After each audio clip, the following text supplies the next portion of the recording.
पिछली वीडियो में हमने बिलाल मियाँ की सूरत हाल को देखते हुए बेल आउट का तस्वुर समझा था, यानी वो तरीक़ेकार जो किसी कंपनी या फ़र्द को दिवालिये से आने वाली बर्बादी से बचाने के लिए इस्तेमाल किए जाते हैं। इस वाली और आगे आने वाली चंद वीडियोस में हम तस्वुर करेंगे किसी बैंकारी सिस्टम की जो कि इस वक्त दिवालिये जैसे मसले में फंसा हुआ है। इसका हरगिज़ मतलब ये नहीं है, मैं ये नहीं कह रही कि पाकिस्तान का बैंकारी का सिस्टम दिवालिये के मसले में फंसा हुआ है।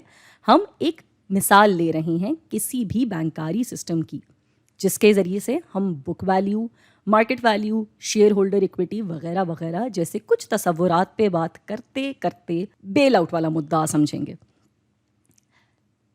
ज़हीर साहिब आज अपनी बेटी सईदा को उसकी पुरज़ोर फरमाइश पे स्टॉक मार्केट की सैर पर लेकर जा रहे हैं ताकि वो स्टॉक के बारे में किताबों के अलावा भी मालूमात हासिल कर सके। अभी वो लोग यहाँ दाखिल ही हुए थे कि बाबा ने सईदा को समझाना शुरू भी कर दिया। बेटा, स्टॉक मार्केट में आप शेयर होल्डर का लफ्ज़ बार बार सुनेंगी। ये वो इंसान होता है जिसने किसी कारोबार में मिल्कियत ख़रीदी हुई होती है और ख़ुद को उसके नफ़ा और नुकसान का हिस्सेदार बनाया हुआ होता है। और एक और चीज़ होती है शेयर होल्डर इक्विटी। उसका मतलब होता है वो पैसा जो कि इस कारोबार के शेयर होल्डर्स या मालिकान ने इस कारोबार पे लगाया हुआ है। तो बाबा, ये बुक वैल्यू क्या होता है?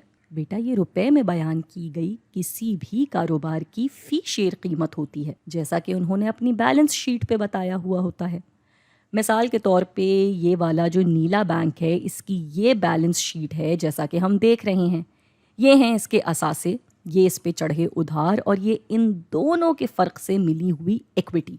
और यहाँ ये भी बताया हुआ है कि बाज़ार में इस बैंक के 500 शेयर्स बिके हुए हैं।